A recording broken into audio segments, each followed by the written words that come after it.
Lo so che sembra assurdo, ma questo impasto non dovrebbe esistere. Sì, perché secondo i sapientoni della pizza, o ci vogliono costose impastatrici professionali, oppure chi ha una normalissima planetaria come noi si attacca al tram. A meno di non usarla alla velocità massima, rompendola, mentre poi mettiamo l'acqua goccia a goccia. Ma poi basta un piccolissimo errore e l'impasto è da buttare. Dimenticate gli impasti informi e appiccicosi, perché oggi vi mostro un metodo semplice, veloce, pratico, sicuro per le impastatrici ed efficace con tutti gli impasti. La tecnica della metà liquida. E da questo momento in poi non sbaglierete più gli impasti, anche se pensate di essere un disastro in cucina, perché questo è l'impasto infallibile in planetaria. Per fare 6 panetti vi serviranno 1 kg di farina, 700 ml di acqua fredda di frigorifero, 10 g di lievito fresco o 5 g di lievito secco, che sarebbe poco meno di una bustina, 20 g di sale e opzionalmente 18 g di malto diastasico. Se non siete sicuri di come pesare una quantità così piccola, vi lascio il link in descrizione di una bilancia di precisione che costa meno di 10 euro. Stessa cosa per il malto, se non ce l'avete cliccate il link. Per essere sicuro che l'impasto riesca a tutti voi, mettete un bel like, così vi svelerò i 9 segreti che nessuno vi dice, e se superate i 2000 like vi faccio vedere la pizza in teglia infallibile. Non importa la marca della vostra impastatrice o di quanto l'abbiate pagata, l'importante è che abbia i 2 ganci che ci serviranno per la metà liquida, cioè quello a foglia e quello specifico per gli impasti, che può essere così oppure così, o può essere anche in un altro modo, dipende dalla vostra impastatrice. Prendete la farina, che sbadato, prendete la farina e non vi dico che farina prendere. Segreto numero 1, la forza. Quando scegliete la farina, guardate quante proteine ci sono scritte sulla confezione.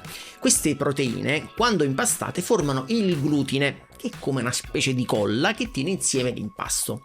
Questo aiuta l'impasto a gonfiarsi bene quando lievita, un po' come succede a un palloncino. Più proteine alla farina, più può gonfiarsi e quindi assorbire acqua, che è importante per fare impasti morbidi. Cercate quelle con almeno 13 grammi di proteine. Vi consiglio di comprare farine come, che ne so, la Caputo Pizzeria, la Spadoni Gran Pizza, la Vesuvio di Vigevano o le 5 Stagioni. Versate la farina in una ciotola, sbriciolate il lievito, aggiungetelo alla farina e mescolate. Se avete il malto, aggiungetelo ora, fornirà nutrimento ai lieviti e migliorerà la resa dell'impasto, specie con le lievitazioni più lunghe. E ora dividete in 2 la farina nella ciotola. Questa cosa ci servirà a dividere le fasi dell'impastamento. Segreto numero 2. Se la vostra planetaria ha un coperchio, mettetelo da parte, non vi servirà. Impastare con il coperchio fa scaldare troppo l'impasto e questo può rovinarlo. Segreto numero 3. Usate sempre acqua fredda per non sbagliare, in frigo per mezz'ora prima di iniziare o in freezer d'estate. Evitate poi posti caldi quando impastate. Segreto numero 4. È meglio tenere le finestre aperte o l'aria condizionata per evitare guai. Prendete l'acqua e versatela tutta nella planetaria. Montate il gancio a foglia, selezionate la velocità più bassa disponibile e fate partire l'impastatrice. Segreto numero 5. Con un cucchiaio grande cominciate a raccogliere la farina dalla prima metà della ciotola e versatela nella planetaria. Continuate fino a quando non avrete aggiunto tutta la metà della farina. Lo so, l'impasto così non sembra incoraggiante, ma abbiate fede e rimanete fino alla fine, perché resterete bocca aperta. Proseguite per un paio di minuti fino a quando non vedrete più grumi. Senza spegnere l'impastatrice, versate tutto il sale. Noterete che nonostante la consistenza liquida, l'impastatrice sembra rallentare leggermente. È normale e significa soprattutto che le cose stanno andando come previsto. Proseguiamo per giusto un paio di minuti, dopodiché fermiamo l'impastatrice un attimo. Non ci sono più grumi e la metà liquida è ora pronta a trasformarsi in un impasto come si deve. Dobbiamo far ripartire l'impastatrice sempre alla velocità più bassa ed aggiungere la restante farina un po' alla volta. Più aggiungiamo farina e più l'impasto prende forma. Come vedete, ora non è più liquido. Versiamo la poca farina rimasta e proseguiamo fino a quando il gancio non avrà raccolto la farina e l'impasto è rimasti sul fondo della planetaria. Avendo impiegato poco tempo ad aggiungere il resto della farina, l'impasto non si è scaldato tanto. A questo punto, visto che è rimasto un po' di impasto attaccato sul fondo, o spegnete l'impastatrice e lo staccate con un cucchiaio unendolo al resto sul gancio, oppure aumentate la velocità dell'impastatrice al massimo consentito per il gancio a foglia. In genere è la velocità 2, ma se avete dubbi controllate sul manuale della vostra impastatrice. Proseguite fino a quando non si sarà staccato. Ma perché può succedere questo inconveniente? Sicuramente la consistenza dell'impasto può essere un fattore, ma segreto numero 6, ricordate che la capacità della ciotola dell'impastatrice non indica quanto impasto si può fare. Se l'impasto è troppo poco, i ganci non lo lavorano bene, non lo acchiappano. E di solito l'impasto deve essere almeno un quarto della capacità della macchina, quindi per un'impastatrice da 4,5 litri serve almeno 1 chilo di impasto. Ma attenzione a non esagerare, non mettete più della metà della capacità della macchina, che per una da 4,5 litri significa massimo 2 kg, altrimenti si rischia di surriscaldare il motore e chiaramente l'impasto. È arrivato il momento di cambiare gancio e di utilizzare quello per gli impasti e di riprendere l'impastamento, ma stavolta velocità minima per 1 minuto. Dopodiché l'alziamo a meno della metà di quella massima, cioè se avete un'impastatrice a 6 velocità dovrete impostarla tra 2 e 3. Vedete già dopo 30 secondi come l'impasto migliora la sua consistenza. Segreto numero 7. Il segreto consiste nel far andare la macchina a questa velocità per massimo 10 secondi, per poi fermarsi un attimo e proseguire ancora per altri 10.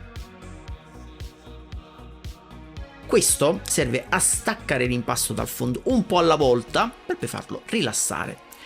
Così facendo l'impasto comincerà ad incordare, cioè ad essere più consistente. Proseguiamo in questo modo fino a quando l'impasto rimarrà attaccato al gancio. Significa che ci stiamo avvicinando al risultato finale. Impastiamo solo per un paio di minuti e poi ci fermiamo.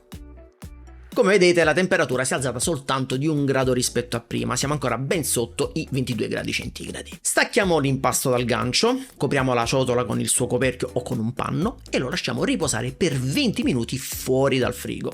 Ma se la temperatura dovesse essere più alta di 22 gradi, mettete la ciotola nella parte più fredda del frigo o addirittura in freezer se da voi fa molto caldo. Questo fermomacchina è servito a far rilassare l'impasto e a migliorare la sua struttura. Ovviamente nel mio caso la temperatura è salita leggermente, ma va ancora bene. Togliamo il coperchio e ripartiamo ad impastare sempre alla velocità di prima e proseguite fino a quando l'impasto non si sarà staccato dal fondo e arrotolato intorno al gancio, dopodiché vi fermate. Continuate con questa tecnica fino a quando l'impasto non avrà raggiunto una consistenza compatta. Vi consiglio però di non impastare oltre i 3 minuti. Non vi preoccupate se l'impasto non è bello da vedere o se è ancora un po' attaccaticcio, è normale. Ora versiamo l'impasto sul piano di lavoro per proseguire a mano. Tecnicamente non è a mano ma è a spatola e infatti questo è il segreto numero 7. Impasti molto idratati o non perfettamente incordati possono essere complicati da maneggiare, si appiccicano dappertutto e ci fanno sudare tanto per ottenere la consistenza giusta. Potete provarvi a bagnarvi le mani con l'acqua, con l'olio o addirittura usare la farina, ma c'è un trucco migliore: usare una spatola, e trovate il link in descrizione. Con la spatola potete sollevare e girare l'impasto, rendendo tutto molto più facile, aiutandovi soprattutto a migliorare la struttura senza fatica. In questo modo andremo a sostituire le pieghe che normalmente si fanno a questo punto dell'impasto. Guardate qua. Fantastico! Copriamo con la ciotola della planetaria e facciamo riposare per 20 minuti. Ha un aspetto decisamente migliore e come per magia l'impasto non si attacca più. Usiamo ancora la spatola per fare un altro giro di pieghe e guardate come sta avvenendo liscio. Copriamo ancora con la ciotola, ma stavolta per 10 minuti. Ci siamo quasi, eh? Se volete usate ancora la spatola oppure potete fare come me e fare la cosiddetta pirlatura, cioè usare il dorso delle mani per fare quello che avete fatto con la spatola. Comunque l'impasto è così asciutto che ci riuscirete senza problemi. E ora porzioniamo l'impasto. Panetti da 220 grammi per il metodo combo padella grill, link al tutorial in descrizione, oppure da 280 grammi se usate un forno per pizza come questo fantastico F1. Per la formatura dei panetti potete usare la tecnica che preferite, questa in cui si fanno le pieghe sbattendo l'impasto sul tavolo, o questi in cui fate il panetto nel modo classico dove afferrate un lembo, lo portate verso il centro e ripetete fino a quando non avrete una pallina, per poi stringere il sotto del panetto, il cosiddetto tuppo, in modo da consolidarlo. Oppure, segreto numero 8, il metodo più semplice di tutti, la spatola, esattamente come abbiamo fatto con l'impasto intero. Mettiamo i panetti in una cassetta per impasti oppure in contenitori singoli tipo Tupperware e li lasciamo lievitare a temperatura ambiente per 2 ore o fino al raddoppio, che può avvenire anche prima. Ed eccoli qui, Come vedete gli impasti sono in ottima forma e se a questo punto vi è venuta fame, in teoria potreste anche già fare la pizza perché sono già pronti. Ma per migliorare le caratteristiche della pizza lasceremo gli impasti in frigo per almeno 12 ore o anche di più se volete. Riappallottoliamo i panetti come vi è più comodo, ma ora sarà molto più semplice e veloce grazie alla consistenza perfetta dell'impasto. Chiudiamo il contenitore e lo mettiamo in frigo. Segreto numero 9. Se lasciate i panetti nel frigo per almeno 12 ore, lieviteranno lentamente. E il bello è che potete semplicemente tirarli fuori un paio d'ore prima di usarli, così hanno giusto il tempo di raggiungere la temperatura ambiente e diventare più morbidi. Questo evita il problema di dover preparare i panetti dopo averli tenuti in frigo tutta la notte e sperare che lievitino giusto in tempo o magari che non lievitino troppo per quando volete fare le pizze. E ora è il momento di provare se l'impasto ha davvero funzionato. Metto il panetto in una ciotola per fare il bagnetto di semola rimacinata che renderà più semplice la stesura e se anche dovesse bruciarsi un pochino la semola non darà quel sapore amaro tipico della farina 00 usata solitamente per stendere. Tecnicamente sarebbe il segreto numero 10 questo. Comunque prendo una bella cucchiaiata di pomodoro che stendo bene sul disco di pasta. Aggiungo il basilico, un po' a pezzetti, un po' intero, spolverata di pecorino come da disciplinare storico della pizza napoletana, abbondante fior di latte, in realtà era mozzarella, spolvero un po' di semola sulla pala prima di metterci sopra la pizza e farla scivolare bene, aggiusto la forma, filo d'olio e poi si va in cottura in questo forno F1 P134H Evolution. Forno mostruoso come tutti quelli di F1, inclusi quelli delle linee Easy Pizza ed Evolution che potete comprare con uno sconto speciale del 10% cliccando il link in descrizione e ovviamente usando il codice GIGIOPIZZA10, 10 come Maradona d'altronde. Ecco a voi signore e signori, Sua Maestà Regina Margherita. Taglio di rito con le sante forbici del maestro Vincenzo Capuano. Mia! L'alveolatura è di tutto rispetto ovunque venga tagliata. Il sotto poi cotto davvero molto bene. Allora state chiedendo com'è sto sapore? Vi dico solo una cosa: spettacolare! E mo non avete più scuse, dovete assolutamente farla, specie se pensate di non essere bravi a impastare o se pensate che sia necessario dover possedere le impastatrici dei migliori pizzaiuoli per fare una pizza fatta in casa. Di tutto rispetto. Ciao e alla prossima!